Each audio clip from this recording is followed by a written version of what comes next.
Hello and welcome to the Vergecast, the flagship podcast of friction maxing. I'm your friend David Pierce, and today on the show, we're talking about the small stuff. I'm talking to Ian Bogost, who is a writer at The Atlantic and a professor at Washington University, about a book he just wrote called The Small Stuff. And this book, which you don't have to have read to enjoy this conversation, I promise, the book essentially argues that we as people have lost sensory contact with the world, and that one important way to go about being happier, and to use Ian's word, which you'll hear a bunch in this conversation, gratified, is to get back in touch with the world around us. Let me just read you a short section of it, which I think explains what he's talking about fairly well. This is from early in the book. He says, we once got to, take direct control over all sorts of objects. We had to engage physically with the apparatuses of ordinary life to get things done. Those devices were varied in nature, offering diverse encounters, and of course, people also had greater and more sundry contact with the natural world and the built environment. Half the book is basically about how we lost that, and how everything from the way that we open doors to the way that we use faucets to what we do on our phones has changed the way that we engage with the world. And then a big part of the book is how we can go about getting some of that stuff back.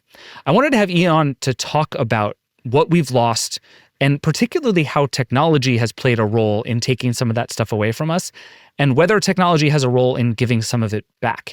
He makes some surprising arguments about the fact that we can get that kind of sensory contact from digital devices. This is not fundamentally a book about throwing your phone into the ocean and going and living in the woods. There's a little bit of that, but there's not a lot of that. And so Ian and I are going to talk through how to bring back your materialization in the world without having to get rid of your phone, which frankly seems like the best of both worlds.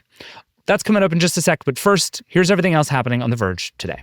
This is 90 Seconds on The Verge for Tuesday, July 7th, 2026. Microsoft announced yesterday that it's laying off 4,800 employees, and more than 30% of those are in the Xbox division.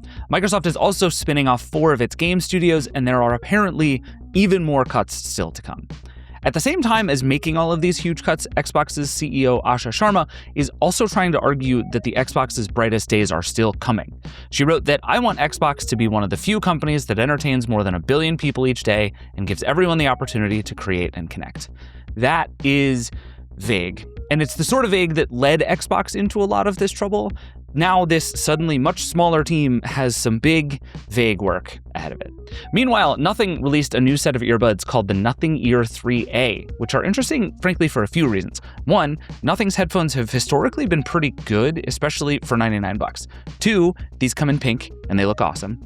And 3, they have a feature called Audio Snapshot that lets you record what you're listening to on the buds themselves, then sync it back to your phone. I think of it as kind of like taking a screenshot, but of audio. And I think this is the kind of AI feature you're going to start to see on headphones everywhere. And finally, the FCC is going to vote later this month to make it easier for broadband providers to hide the fees that they charge you. And going forward, the ISPs might not even have to show you the so-called nutrition labels for pricing. They can just link to them. Because, who really wants to know what you're actually paying on your internet bill? You can read more about all of this at theverge.com. That is 90 Seconds on The Verge for Tuesday, July 7th. Ian Bogost, welcome to the Vergecast. Thanks so much for having me. I was looking for sort of what is the perfect example that I think kind of lays out all of the complicated things you try to get into. And I think for me, it's tickets. I think the cleanest, what have we lost by losing physical objects is tickets. And in a fun way, I think what have we gained by losing physical objects is also tickets. So just sort of real quick, give me the story of tickets a little bit and why it fits into the way that you're thinking about the world. So imagine you're going to a show, you're going to the theater, you're going to a concert, something where you have to go. You spent like maybe a couple $100 on Ticketmaster and you paid all the fees and you got these physical tickets, or at least you used to get the physical tickets. You'd go to like Will Call and you'd pick them up and then you'd have the tickets and you'd be like, oh my gosh, I can't lose these tickets. I spent a bunch of money on it. I'm really looking forward to the show. And you had these physical tickets and maybe you like taped them to the back of the kitchen cabinet so you wouldn't lose them. Or, you put them in an envelope and then you forgot where it was and you had to look for the envelope and rummage through the drawer. And then on the day of the show, you remember where the tickets are. They're on the back of the cabinet and they have like a sort of give to them. They're like made of cardboard, but they're still weaker than it feels like they should be to be so valuable. And you kind of hold them and you feel them moving between one another. There's like a kind of friction between them and you put them in your jacket pocket or you put them in your purse. And then you go out to the car and then you're like, wait, do I have the tickets? And you check your pocket or your purse. Yes, I've got the tickets. And then you do that like 50 times before you actually get to the theater or the venue. And then you hand over the tickets and they get punched or they get scanned or whatever it is that happens to them. And they give them back to you. And it says where you were supposed to sit. And now there's something different. There's something you don't mind if you lose, but you kind of don't want to because they're a token of having gone to the show. And maybe you keep them and pin them up on your wall, or you put them in a scrapbook, or you just store them in your wallet and you remember them later.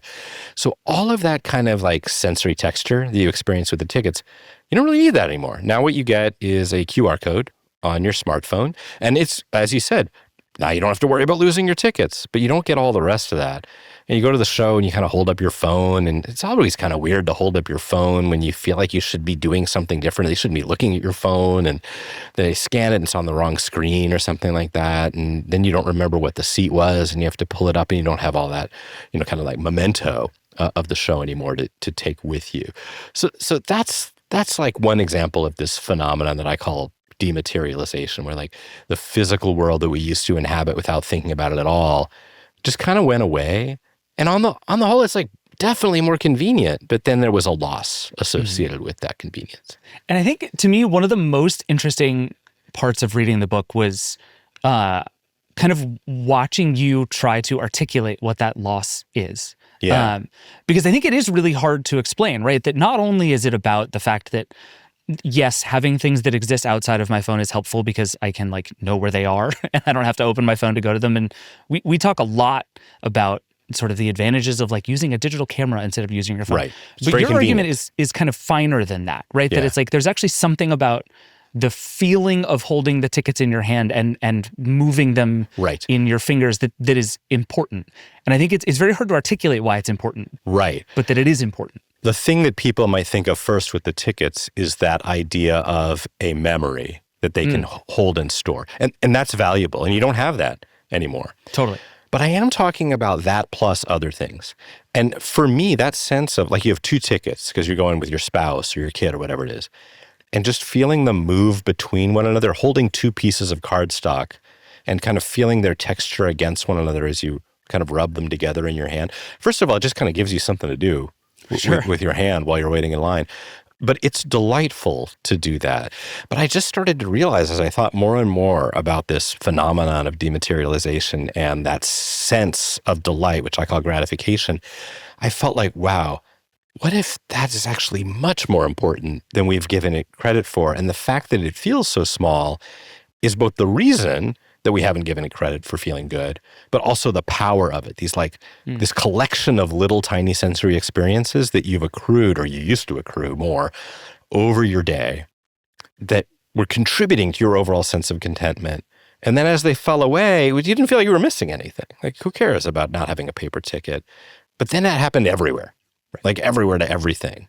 And then it was like, oh, wow, I don't feel like I'm a real human being in the world anymore. Yeah, I feel like you used the word commune a few times, particularly at the beginning of the book. And I feel like that was the word that really stuck in my head throughout the whole thing. And it's a thing I've been thinking a lot about ever since, really, this idea that what we're doing is right now, it's so sort of disconnected. We're disconnected from each other. We're disconnected from our surroundings. We're disconnected from literally the place that we are, which I also want to talk about. But your point is, it seems like overarchingly just that like the best thing you can do is just like get back in touch with your senses and the things around you, and like this idea that you are constantly communing with the world around you, and that we don't do that anymore strikes me as like, I don't know, I've been thinking about that word a lot. I'm glad you picked up on that because there's a moment in the book toward the end when I encourage the reader to think of their sensory life, the objects of their senses, as friends, as characters. And I really mean it, that it's like having a relationship with everything that you encounter in the world. And we're used to thinking like, oh, you can't have a relationship with like an inanimate object. You can't have a relationship with it. And if you have a relationship with like a natural object, maybe that's sort of reasonable because it's alive, or at least potentially alive, like an oak tree. But who has a relationship with the garbage truck or the tickets in their pocket? Sure. Like a human style relationship. But I think that's a really useful way of thinking about both the loss and the continued opportunity, because this happens all the time. Even though we've lost the tickets, there's other things that take its place.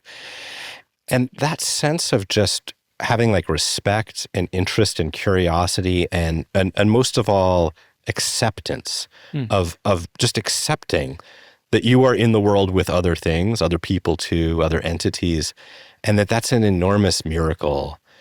That is something that's available to us no matter how much we've lost, because we're still surrounded by so many sensory encounters all the time. Yeah. You don't quite go all the way to the end of the how did we become disconnected from this world and again, to use your word, dematerialized. You don't get all the way to the end of the road and say it's the iPhone's fault, which I think is what a lot of people say. It is what a lot of people think. Do you think that's the truth? Like is the iPhone kind of problem number one, or smartphones in general, obviously kind of problem number one here? I think we've mistaken smartphones for a bigger problem than maybe they are. And it's certainly a problem. Like the reason that you can get the QR code ticket is because of the smartphone and the app ecosystem. Sure. But think about what you're doing in line with your phone instead of with your tickets. You're still touching it. It's got a smooth glass front. Mine has one of those like textured cases that I like to rub and touch. Even if the phone is off, it's still a delightful sensory object that's gratifying to engage with. I have a pop socket on mine that I just spin around in my hand. Oh, you got the spinner. Like hours and hours and hours a day. Exactly. Yeah. The heft of it in my pocket is both bothersome and comforting. The idea that you can pull it out isn't just about being like lured into the info system or whatever. It's also about rummaging for it or trying to find it again. Or is it still there in the same way that you're asking if the ticket's still there? And if you look at the forces of dematerialization, I give a lot of examples of them that are not just the iPhone or just computers. This has been going on for a long time, long before the smartphone. Like one of the other common examples that people relate to really well is the public restroom with all the sensors, and instead of turning on the faucet, you like wave your hands under it and hope it works. And then you do that with the soap and the toilet and the towel dispenser and maybe the door too. And that's, I mean, those are like systems that have digital components in them, but they're not computers or smartphones. Another example I talk about is just economic. It's about the incentives to own things and the fact that if you're able to own a home or even an automobile, that you have incentives and inspiration and rationales to connect with it physically. And that's not really about the phone either. So I tried really hard in the book to be honest about where I think the problems lie. And they are partly computational and they're partly related to the whole internet thing. But yeah, I think we've overestimated the degree to which smartphones have ruined our lives. Interesting. Okay. I find that sort of hopeful in a weird way.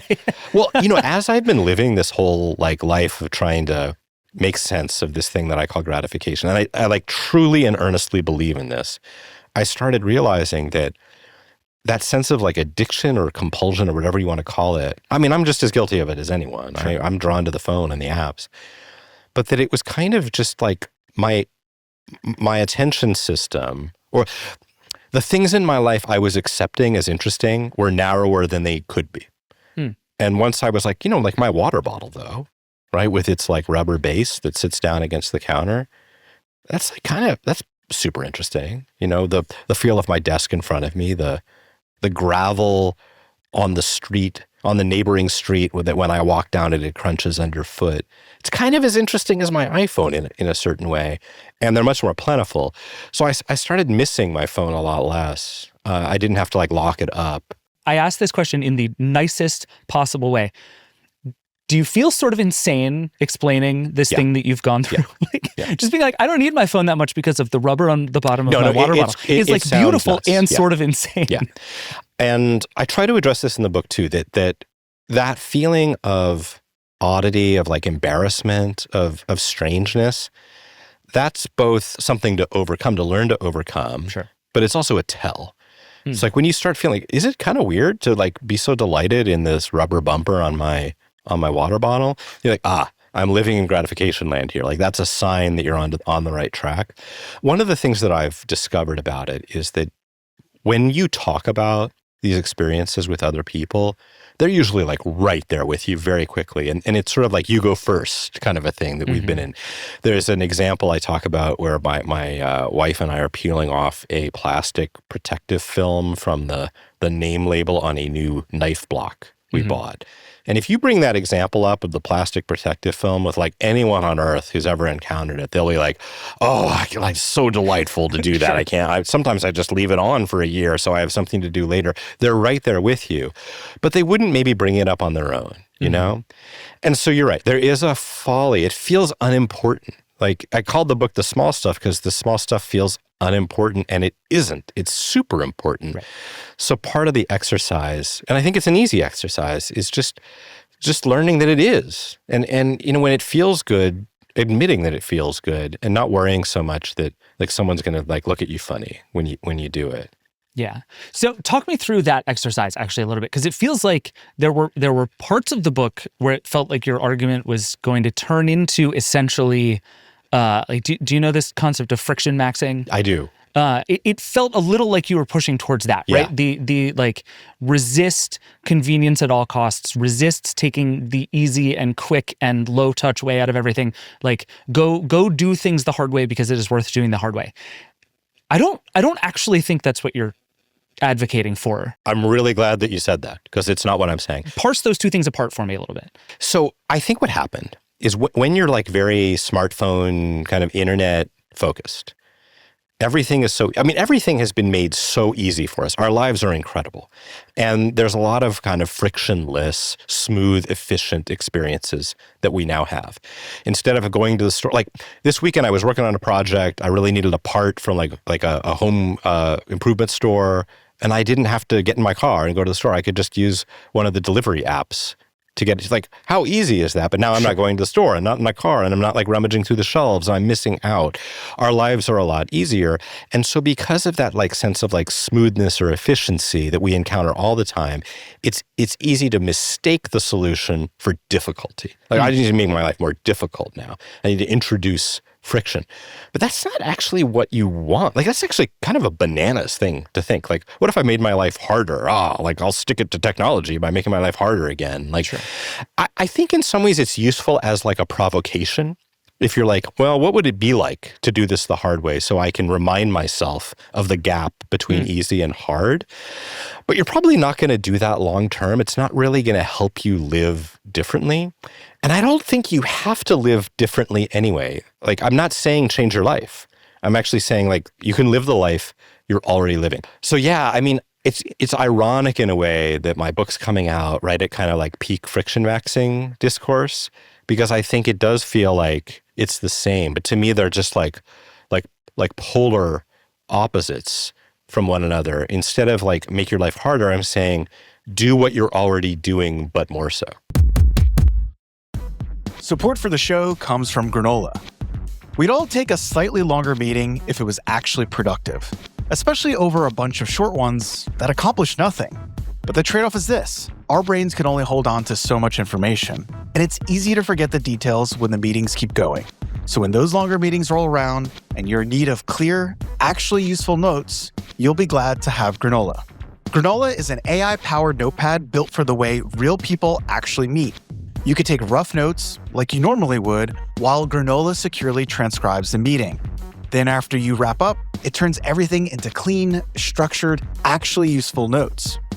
Granola also works through your device's audio, integrating seamlessly into the video conferencing tools you already use. It's your standard meeting setup, but enhanced. If meetings are eating up your day, Granola is a no-brainer. You could try it totally for free for 3 months. Just head to granola.ai/Verge. That's granola.ai/Verge to get your time back. Get 3 months free at granola.ai/Verge. Support for the show comes from Rippling. Retaining your best employees should always be top of mind, especially if they are in high demand. And while it's impossible to predict the future, Rippling AI can help you identify who might be a flight risk. That's because Rippling AI is built on your live global workforce data, giving you full visibility into your business and the ability to stay ahead of the curve. Say you want to retain top talent, just ask Rippling AI, who are my top performers this year? And instantly receive a workforce report highlighting your top employees with supporting data like recent performance reviews and engagement metrics. But it doesn't stop there. Rippling AI can turn these insights into a proposed retention strategy. including a recommended 10% spot bonus for top performers. All you have to do is tap confirm, and the spot bonus is added to next month's pay run. So don't settle for AI that's all talk. Head to rippling.ai/Verge and get AI that turns insight into action. That's rippling.ai/Verge. Sign up for exclusive access today. Support for the show comes from Shopify. Landing on a good idea for a business is basically catching lightning in a bottle. What are the odds it'll happen more than once? You have to jump on every opportunity to make it work. And the last thing you need is to get slowed down by clunky logistics. You want tools that are ready to go right out of the box. And if your business involves e-commerce, you need Shopify. Shopify powers millions of businesses worldwide, from household names like Mattel and Gymshark to small businesses just getting started. You could choose from hundreds of beautiful templates that you can customize to match your brand. Setup is fast with Shopify's built-in AI tools that write product descriptions and headlines and help you edit product photos. If you've been sitting on a business idea, it's easy to make it happen with Shopify. Everything you need to start selling is included and ready from day one. With Shopify, nothing stands between your idea and a real business. So go make it one. Start your free trial at shopify.com/Vergecast. That's shopify.com/Vergecast. Shopify.com/Vergecast. Support for the show comes from Superhuman. How many browser tabs do you have open right now? Is it enough to make you crazy? These days, it seems like a given that work has to be overwhelming. But it doesn't have to be like that, especially if you use the right tools. Enter Superhuman. Superhuman is the platform behind Grammarly and Coda. Their suite of AI-enhanced tools are designed to enhance communications for individuals and teams. Take Superhuman Go, for instance. It's an AI chat that's always there when you need it, already aware of what you're doing, and doesn't ask you to start from zero. Go works inside the tools and sites you already use, your browser, inbox, docs, project tools, and helps you cut through the busy work and clarify your communication at every level. You can use Go's AI chat to draft emails and messages, summarize long threads and documents, and search across your apps, all without leaving the page you're on. Bottom line, Superhuman is AI that works with you, not on top of you. Check it out. Find out more at superhuman.com.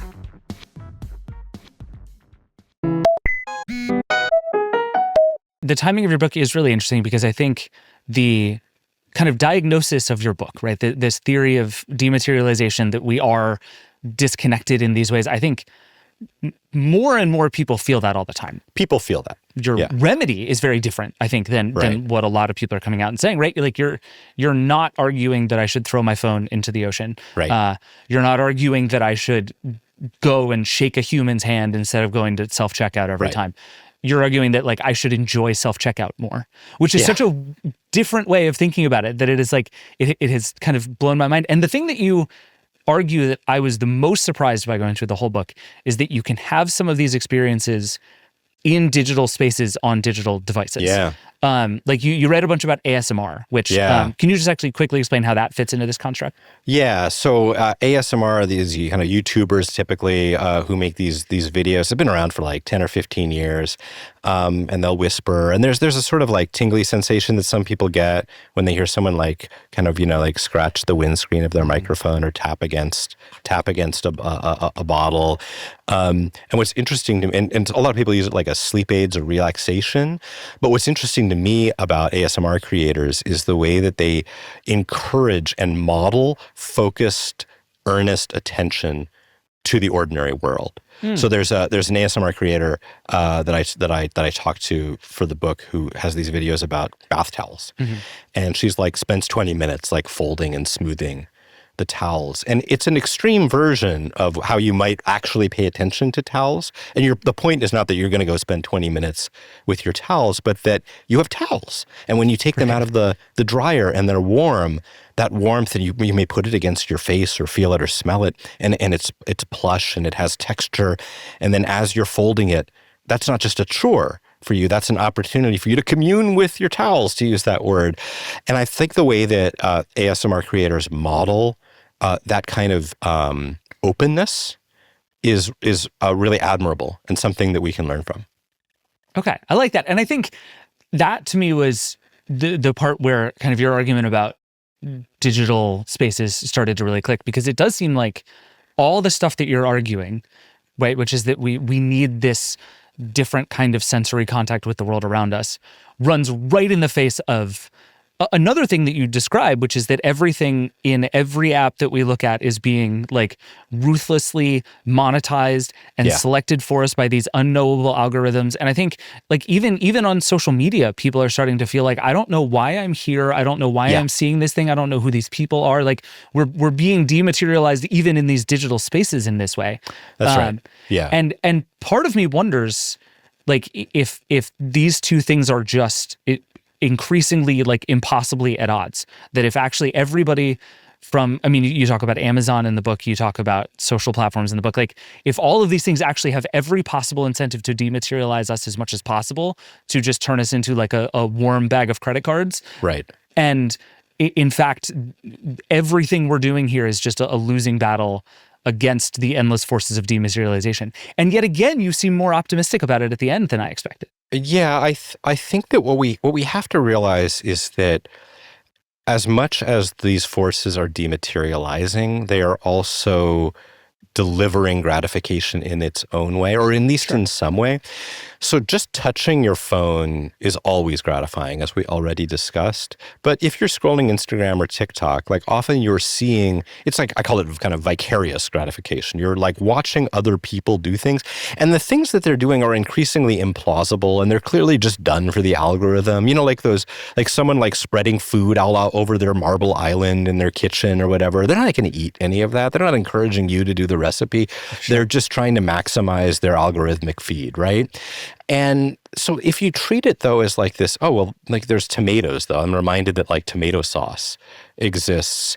And if that does at least a little bit of work of sort of orienting you marginally more toward the experience of pouring the jar of tomato sauce out, because you still have to eat and you're going to be cooking, or even you're going to be ordering food and then you're scooping it out, or with the spoon that they deliver with it that maybe cracks and breaks, you're never going to be able to escape the fact that you are a physical being living in the physical world. And so all of that pull that the internet has, it was never really pulling us out of our bodies fully. But also, as you're saying, David, it's like, it's not working anymore. Like it's less satisfying than it once was. Yes. Where do you think AI fits into that? I think it strikes me as, if you want to point at something that is dematerializing everything and everyone at rapid pace, you could make a pretty strong argument for AI. Definitely. And I think that one of the reasons that, especially people who create stuff as part of their lives, either for a living or as a serious part of their avocation, why they're so worried about or even opposed to AI is that people know that the experience of doing something is as important, if not more important, than the outcome or the product that's created at the other end. And sometimes that experience is frustrating. Like I'm a writer, and I, like all writers, hate writing, right? Like this is not news to anyone. Yeah. But the moment-to-moment experience of pressing keys on my keyboard is delightful. The experience of kind of like feeling ideas move through my fingertips is where that's where I feel like the ideas live, not in my brain, but in my fingertips. Like that's energizing. And the notion that I would use AI to write for me, it would take away not just the writing, not the outcome, not the output, but the experience of being who I am in a certain way. And that's true for people who are like ceramicists or fine artists or whatever they do, right? You know, maybe you didn't ever like writing emails or receiving emails, but at least you got to write them. At least you got to tap them out, and you got to hear the little ding when it came in. You got to press the delete button on your keyboard. And now it does kind of feel like, oh, even the work I don't want to do is not going to be taken away from me. Right.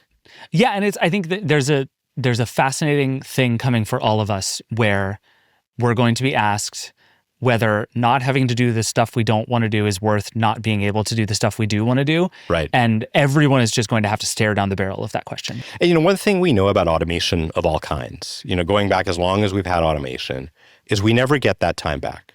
Yeah. We never get the leisure time that we're promised. Right. Instead, we just get more work. And that work that we get that's more is also usually worse. It's usually worse effort.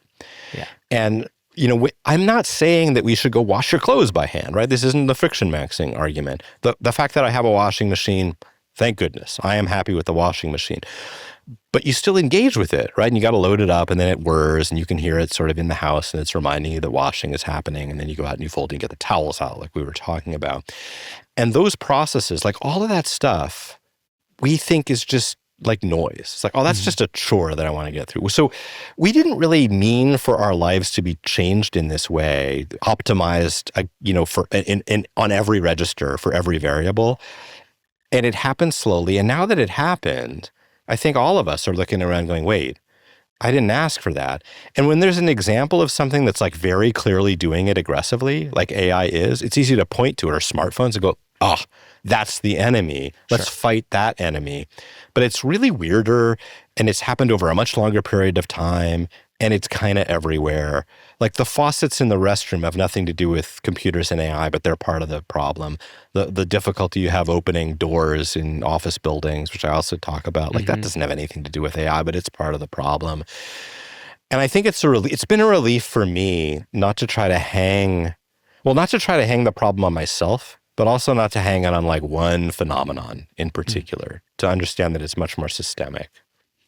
It does seem to me, and I think this is probably particularly true in technology, but maybe true of everything you just described, that it feels a lot like the forces are everybody versus my humanity, right? Yeah. That like we as people are desperately trying to hold on to our ability to experience the world, while everybody is, for reasons of, regulation and capitalism, but mostly capitalism, trying to pull it away from me. I think that's right. And then what I would add atop it is that at the same time that whole thing was happening, which of course is since the Industrial Revolution at least, right?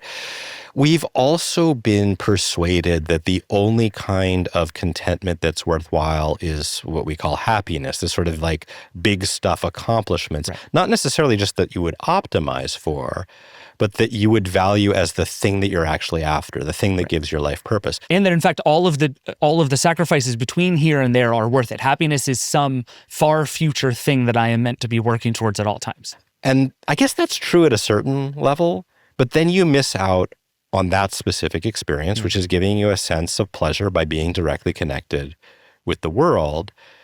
And we've also kind of, without meaning to, persuaded ourselves that that connection isn't important, that we don't really need it. We can get by in our heads, and we can get by with like 1 or 3 or 5 important accomplishments over the course of a decade or maybe our whole adult lives.